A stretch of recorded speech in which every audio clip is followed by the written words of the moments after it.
The air inside the containment facility was a sterile mix of recycled oxygen and tension. Dr. Mara Lynn stood at the observation deck, her eyes fixed on the enormous cylinder of reinforced glass at the room's center. Within it, a creature coiled and uncoiled with slow deliberation, a python, but not like any nature had ever made. Its scales shimmered with an oily sheen, pulsing faintly as if responding to the lights above. Even in stillness, the snake radiated unease. Mara pressed her palm against the cold glass, feeling the vibrations of movement from within. The creature's eye, just one, the size of her clenched fist, rotated lazily toward her, unblinking. It was watching her. It always watched her. She pulled her hand back, resisting the urge to shiver. Across the lab, Dr. Alden Cross flipped through his notes with clinical detachment. Older than Mara by 2 decades and twice as jaded, Alden had led dozens of classified bioexperiments, but none had burrowed under his skin like this one. "You're too attached," he said without looking up. "You stare at it like it's a person." "I don't think it's a person," Mara replied, "but it's the wear, more than we expected." Alden snorted. "It's a mutation, not a miracle." They had brought the original specimen from the Burmese rainforest, a 12-foot python captured during a remote genetic survey. On the surface, it had been ordinary, docile, even, but early scans revealed anomalies, duplicated gene segments, unexplained protein densities, and a nervous system that spiked erratically under observation. Curious, the lab had done what it always did, push boundaries. Initial trials had been controlled. Genetic stimulation, metabolic enhancement, targeted CRISPR edits. Then the changes began.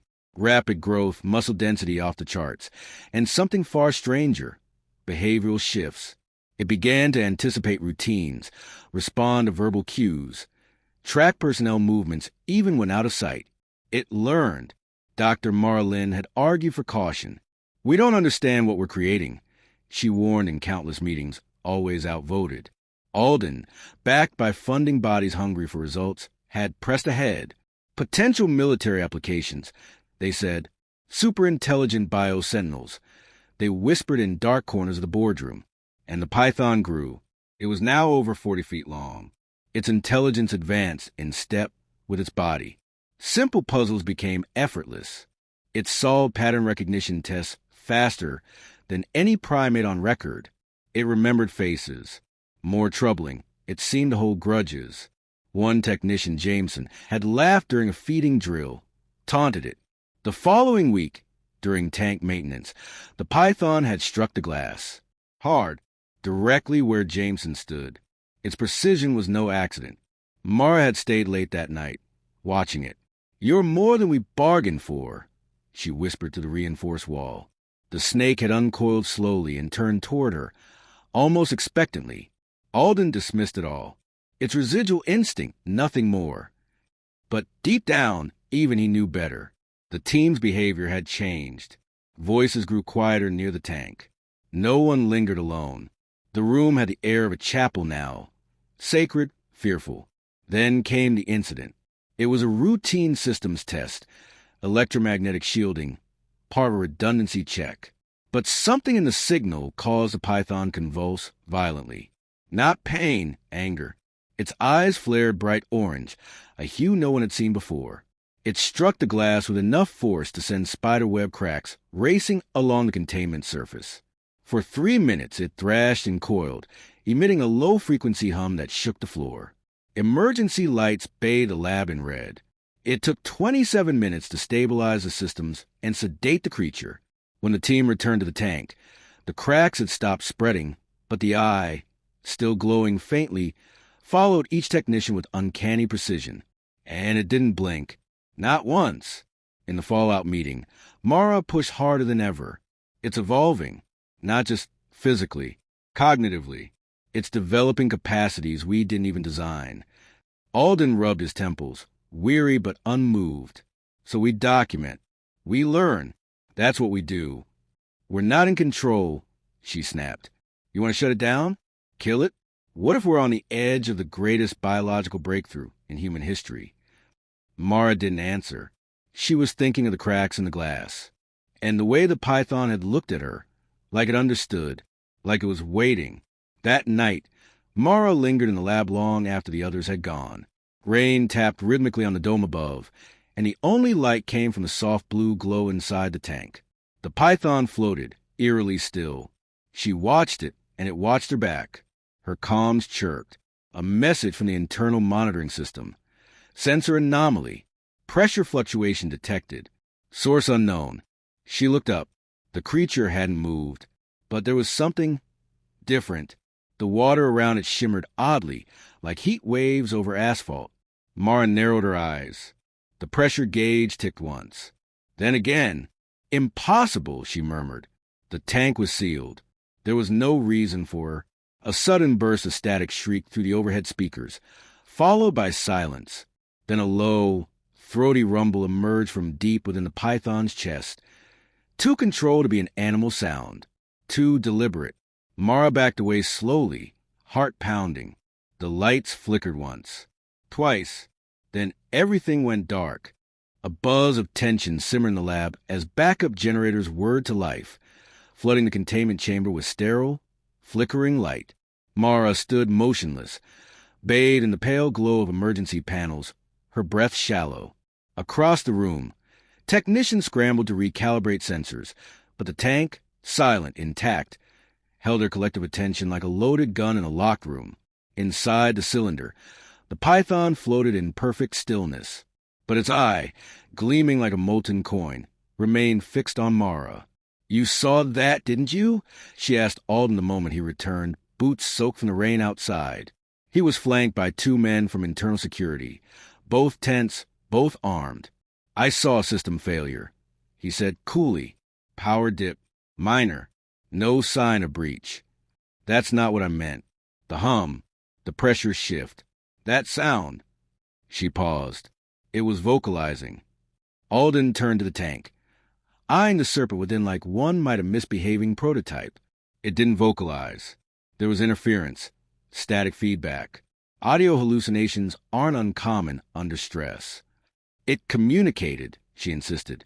He said nothing, but they both remembered the heat shimmer, the unnatural stillness, the sense that the creature was no longer simply there.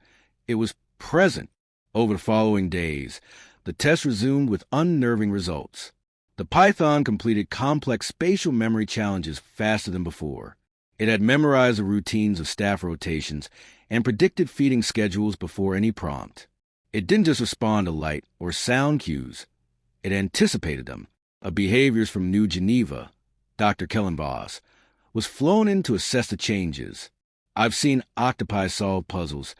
Chimps use sign language," he said during the initial observation. "This is beyond that. This isn't mimicry, it's comprehension." By the end of the week, the python had learned to trigger certain environmental controls within its tank, lights, water temperature, pressure jets, by striking specific zones of the glass. Voss called it intentional signaling. Alden called it coincidence. But Mara kept watching and listening. The hum returned, not nightly, but regularly. Faint, low-frequency vibrations that registered on no instruments, but made fillings buzz and blood pulse behind the eyes. It didn't come from the walls or machinery. It came from inside the tank. Then came the shift in coloration. The python scales began to emit a faint bioluminescent pattern, irregular at first, like static. Over time, it stabilized into pulsating waves, a rhythm. When the lights dimmed, the pulses strengthened. And when people spoke nearby, they changed tempo, almost like response. Alden reviewed the footage, his lips drawn tight. Camouflage. Some jungle snakes adapt light reflection to blend in. This is just hyperevolution. "It's not blending," Mara said. "It's broadcasting." "You think it's speaking in light?" "I think it's trying." The incident with Technician Harris ended any remaining doubt. He was inside the outer maintenance ring when a low tremor shook the lab. The python didn't strike the glass. It didn't move, but the water inside surged upward in a spiral, defying every principle of motion they documented. Harris slipped, cracked his head on the floor. By the time medics reached him, he was muttering nonsense phrases, phonemes, not language, but repeated with unwavering rhythm. Mara listened to the recording later. Her blood turned to ice. It matched the pulse patterns in the python's glow.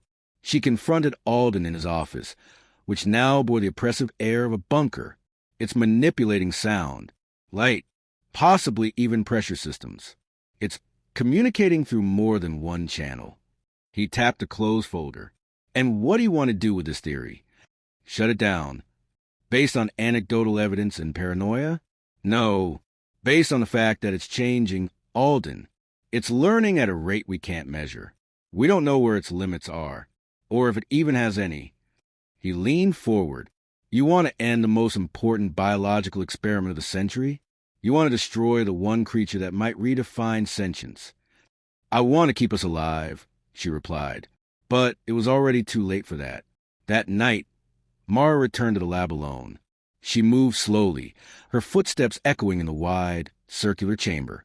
The lights were dimmed, casting long shadows across the floor. Inside the tank, the python drifted, coiled like a monument carved in darkness. She stepped closer. The hum began again, lower this time, softer, like a voice wrapped in fog. And then, for the first time, it moved deliberately toward her, not with the hungry jolt of a predator, but with the measured stillness of understanding. Its eye met hers, unwavering. The glow from its scales intensified in short bursts, lined a pattern. She recognized the cadence. Morse code. It wasn't random. It was a name. MRA. The air vanished from her lungs. She stumbled back, heart hammering. The creature moved no further, but its body remained in that position, watching, waiting. Behind her, the door hissed open. Alden stepped in, face pale, eyes glassy. You saw it too, she whispered. He nodded, barely. The lights flickered once, twice. Then the hum shifted frequency. It was no longer a sound. It was something deeper, something inside their bones. And Mara, the facility entered lockdown 48 hours later. A memo disguised as routine maintenance was issued to all non-essential personnel, instructing them to vacate the premises. Only the core team remained: Mara, Alden, Voss, and a skeletal staff of technicians now working under silent orders and frayed nerves. Even the security detail had doubled, their presence as much psychological comfort as actual defense. No one dared voice aloud, but the truth coiled beneath every strained glance and clipped conversation. They were no longer observers of the experiment. They were participants. Subjects, even. And the python was no longer a specimen. It was a force. The creature's behaviors had intensified. Lights within the tank flickered in precise patterns that matched phonetic cadences in multiple languages. Infrared scan showed a secondary heat signature forming along its spine, one that moved independently of known biological systems. At times, it appeared to split itself subtly into mirrored forms of different densities, as if experimenting with perception. It's trying to replicate, Voss said during a meeting, voice barely above a whisper. Not physically, cognitively. It's pushing the limits of identity, of self. You think it's developing a second consciousness? Mara asked. Or already has, he said. It may be bifurcating thought to simulate interaction, maybe even simulate us. Alden's face remained unreadable. He had said little in the past day, retreating into data logs and encrypted files. But Mara could sense it. Something had shifted in him, too.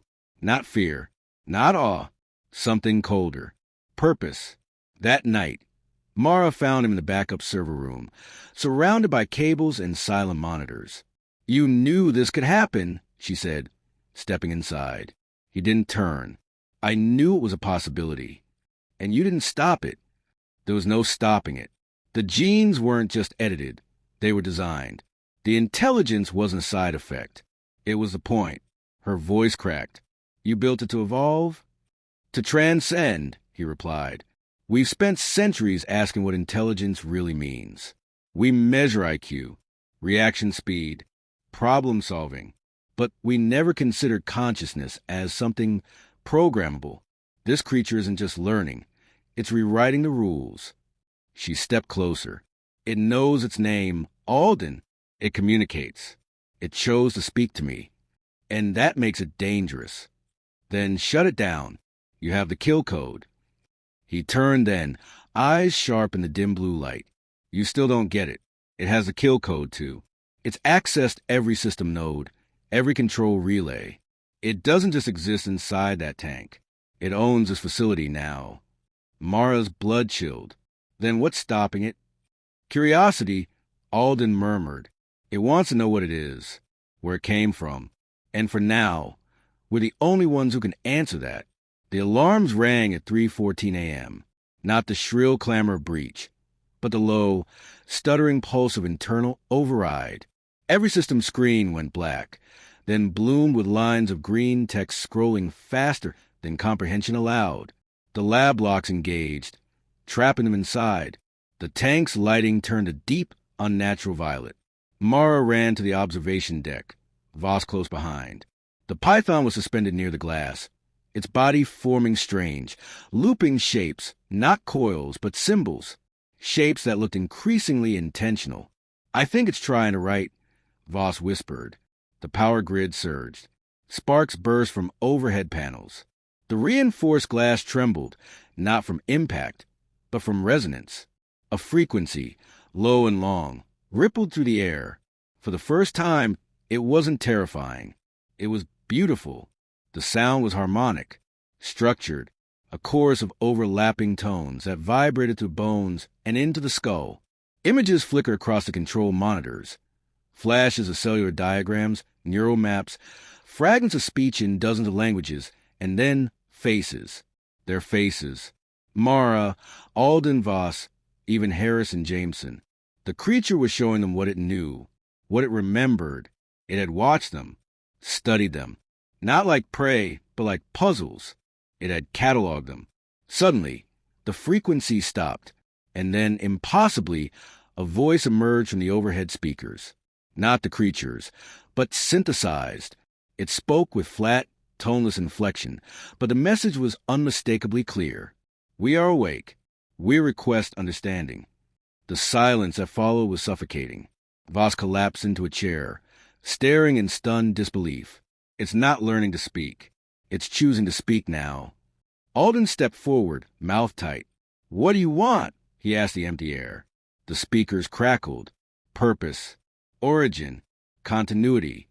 Mara looked toward the tank, heart racing. You want to know why you were made. The eye rotated toward her again. Yes.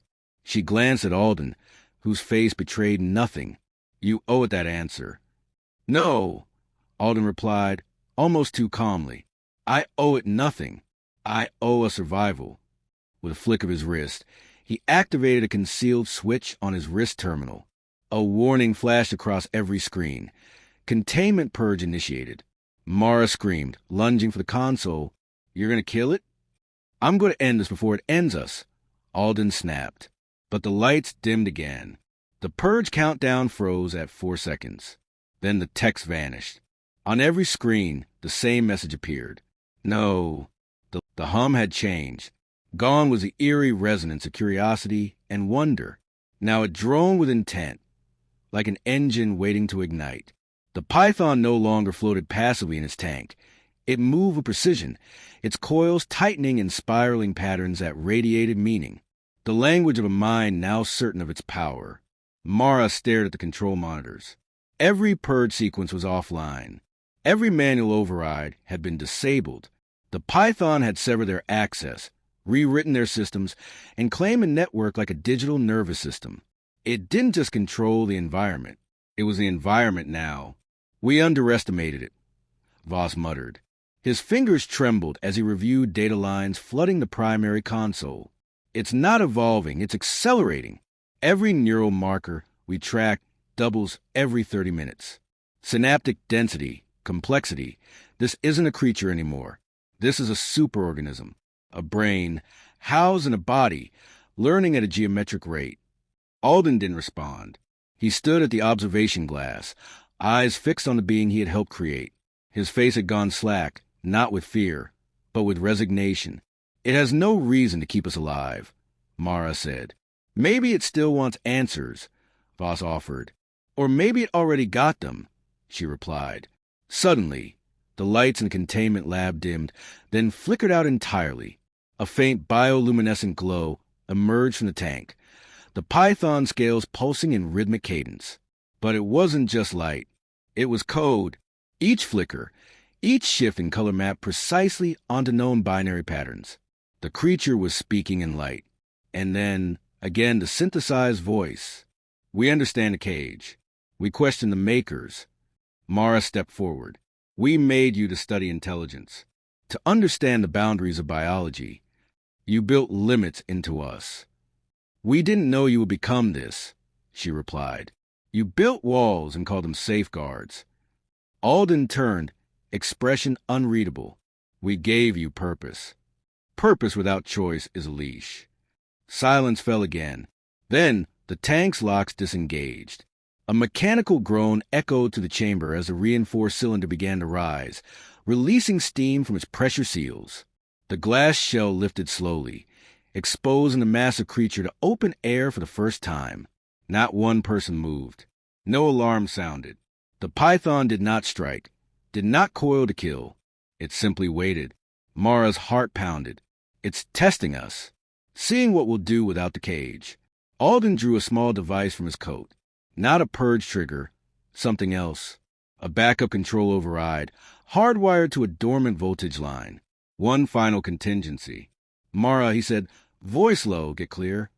She shook her head. You'll kill it. I have to. It's not a species, it's a threat. If it ever leaves this facility. The rest of the sentence hung unfinished. Voss stepped between them. You said it yourself. It hasn't hurt anyone. It could have. It hasn't. It's manipulating us.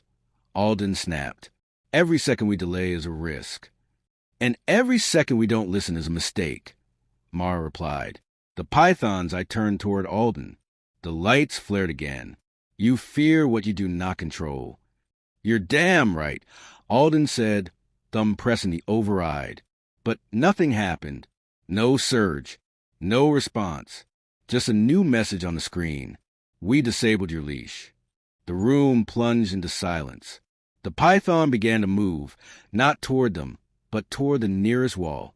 It flowed like liquid muscle, smooth and deliberate, body shimmering with calculated restraint. When it reached the titanium panel, it paused, then curled itself into a tight circle and stopped. It was waiting. Mara stepped forward slowly. It wants to leave. It can't leave, Alden whispered. We have no idea what it will do in the open. She looked at the creature. Its eye flicked toward her, and for the first time she saw no threat, only clarity. A strange, solemn stillness. It wasn't angry. It wasn't cruel. It was finished. The synthesized voice returned. We do not seek war. We seek place. A long breath escaped Voss's chest. It's asking for asylum. Alden backed away, the override device slipping from his fingers. It struck the floor with a dull clatter. God forgive us. Mara nodded once, slowly. Then she walked to the nearest control panel, the only one still active. She placed her hand on the biometric sensor. It blinked once, then granted access.